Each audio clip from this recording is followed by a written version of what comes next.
target's not bringing very high. It's coming up about 48, so it could be. Yeah, it's about 4 to 6 inches down. It could be like old tube of toothpaste or something like that. But it's not a very big target. Let's just see if it's out of the hole. No, over this side. Missed that completely. Over there.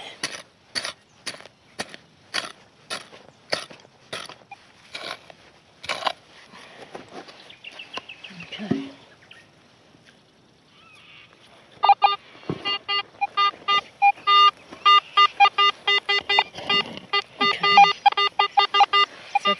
Out of the hole. Let's use the pro pointer.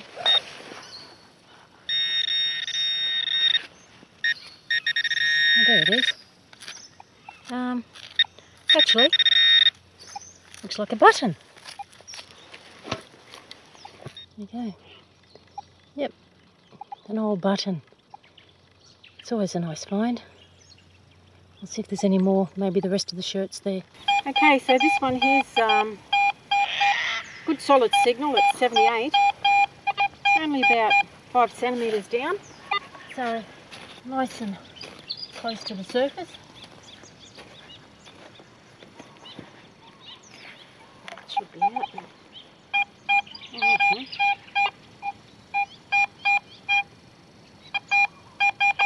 Seems like a pretty big target. It sounds like it's a double signal there. Oh look, there's a big buckle.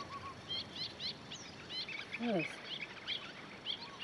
nice big buckle. I'll bring that in to get a close up.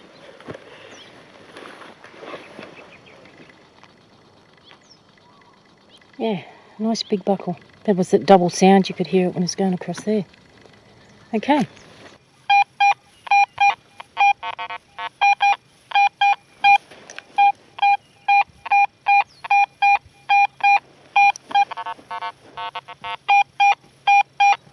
This is a very high signal, this one. It's coming up as 90. So, it's quite possibly... Oh, there it is. What is that? Big piece of brass. Not quite sure what it's... Oh, actually, it looks like it might be a... Is it a drum bone?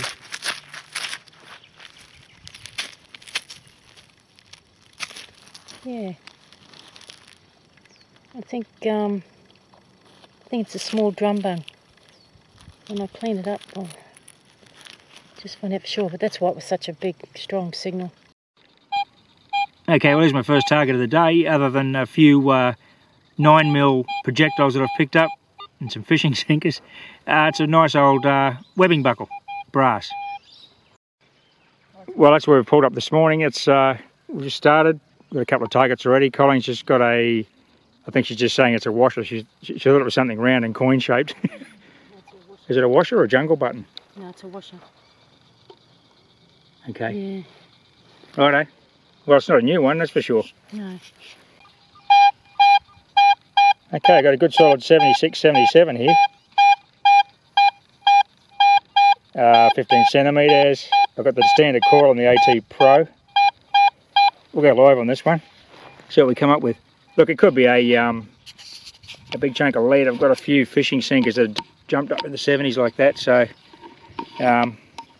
this isn't to say it's going to be a great target. But you're not going to, I can't leave that in the ground. Just might be adding to my lead fishing sinker collection. We'll see. So this morning I got that one webbing buckle. Been here about probably 30 minutes. One webbing buckle. I've probably got 3 or 4 303 holes and some shot 9mm projectiles. Lots of broken glass around though. World War II glass. Okay, something's out there. Didn't see anything come out.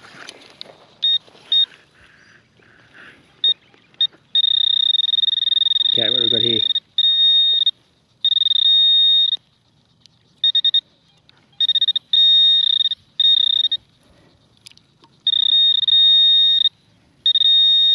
Okay, got it in the hand. And what's this?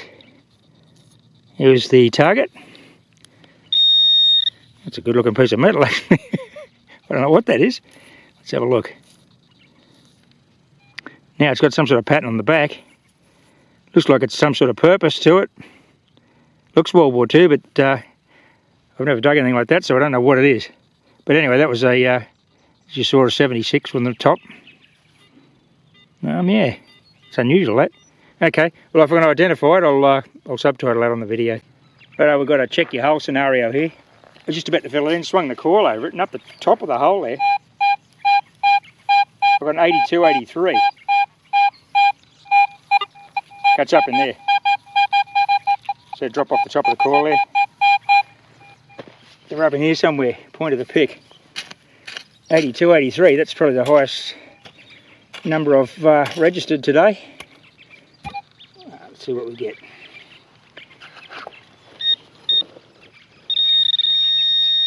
Okay, here it is.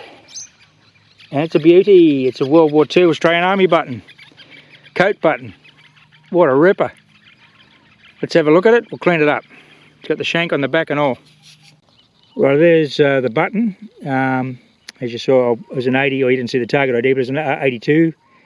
Australian Commonwealth Military Forces, in quite good condition. Beautifully domed, and it's got the shank on the back and the maker's name. Some of these are Stokes in Melbourne, I think. Yeah, anyway. Yeah, well, that's a great find. I'm happy with that.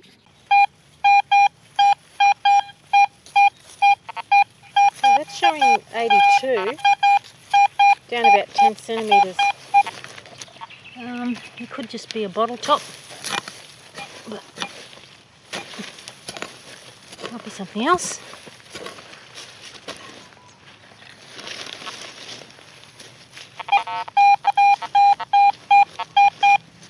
Okay, that's out of the hole. And just turn it a bit there.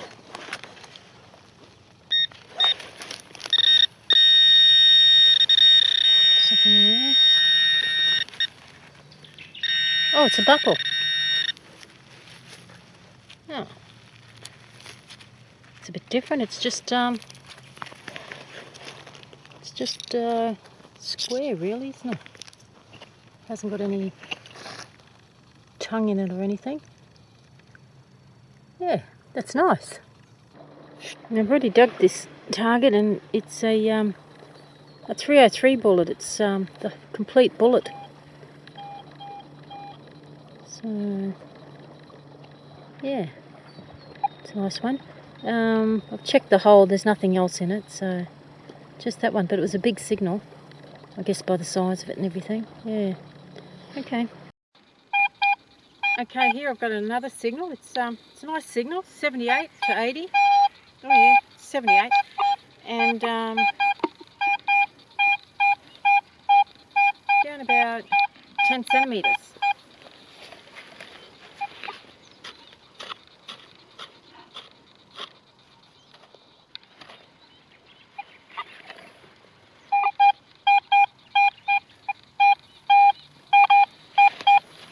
It's still in there, I think.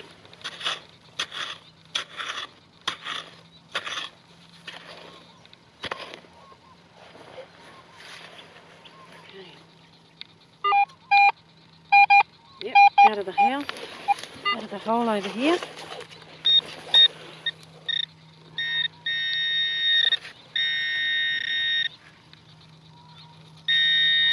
Oh, what's that?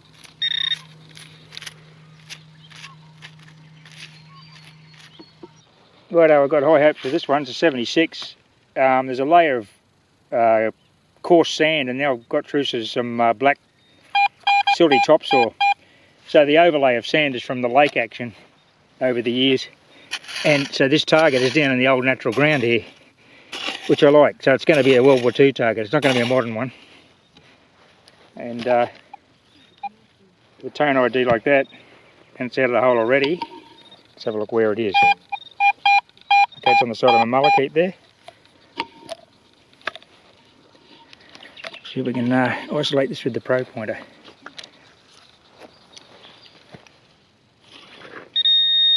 Just in here somewhere. Now, it came out of that old topsoil layer. So this is promising. That's in my hand. And look at that. It's a ripper. Big buckle. Getting a few buckles in the spot now, so this is all good. Okay, so I just found that live 303 bullet that I actually dug, but this one here is a live one, and it was just sitting on the top of the ground. Oh yes.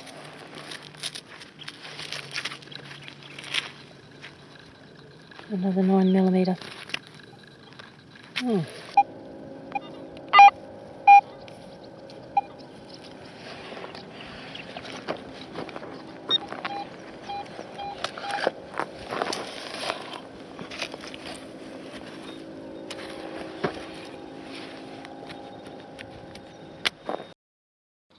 Okay, I'm higher up from the shoreline now, and this magnificent button, similar to the one I just got, was only about an inch under the soil because there's no overlay here from the lake. But this one area we're getting buttons, tarp loops. Colin's got a few buckles. Obviously a real hotspot, a camp area. A couple of tents might have been here. You find that you get these big patches of blank where you get no targets, and then you get a little concentration like this. So this is great. That's a really good button, that one. With a shank on it. Beautiful.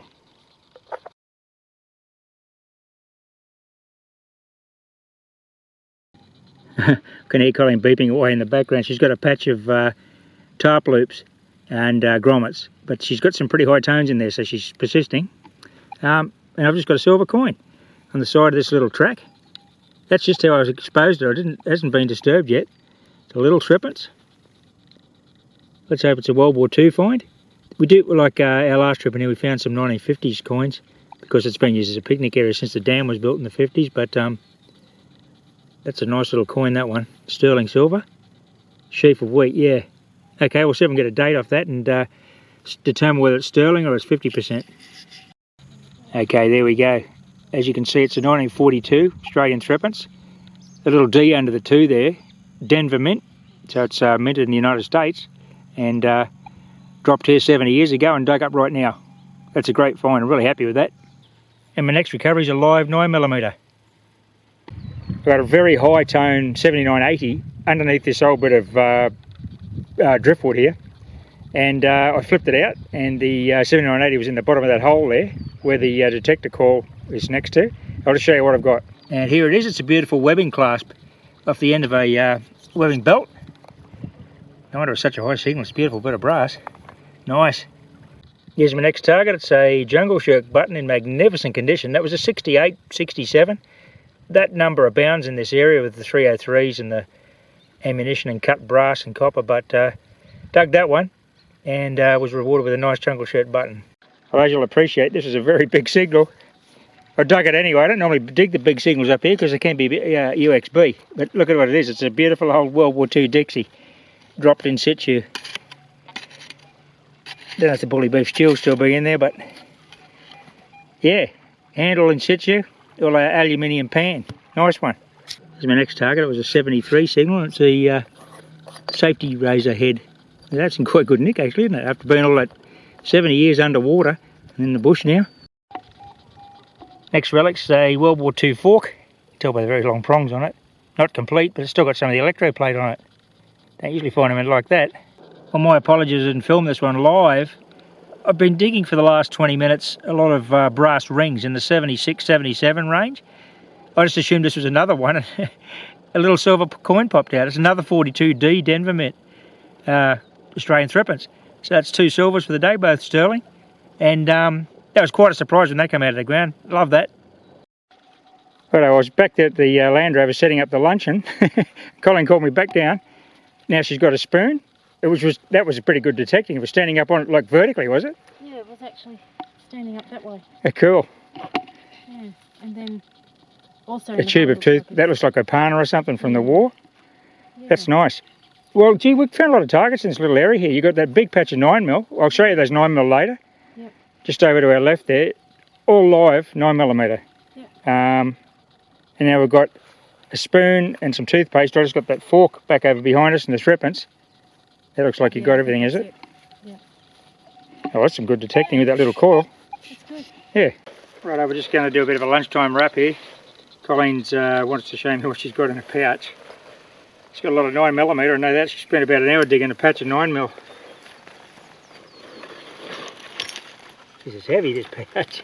What do you got in here? Drum bungs.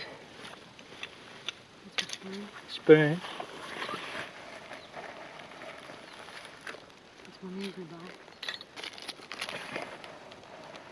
Geez, you got a lot of live ammo, alright. We just rebury this live stuff, we don't take it home. Okay, so what do you got here? Drum bung. What are we going to... What's this? Is that just a lock? Padlock, yeah, it's an old padlock. Might be an old lock wood. No, it's not, it's got something else written on it, look at that. I'll take a photograph of that one. That's a little bit different, it's a squat looking little lock. No hasp on it. It's not a lockwood though, it's got something else written there. It's quite interesting actually. Yeah, that's a good find. So you got your spoon there, you just dug. Some spoon. Couple of buckles. Couple of webbing buckles. Yep, that's that one without the centre. I don't know what that was. Yeah, that's unusual, isn't it? Yeah. And that's it. And a drum bung off a drum. Lots of ammo. Bits of wire that diggers have bent up into different shapes. Alright, we're going to do another couple of hours and see what else we can find here. Well, this is Colleen's live ammunition patch she found. She got 15 live 9mm and a 303. Was the 303 in the same patch? Oh, virtually, yeah. Yeah, so... And have you exhausted that? I think there's more targets down there, isn't there? Yeah, I think there's some. Yeah, so that's... I don't know, there was no magazine, just dropped live rounds.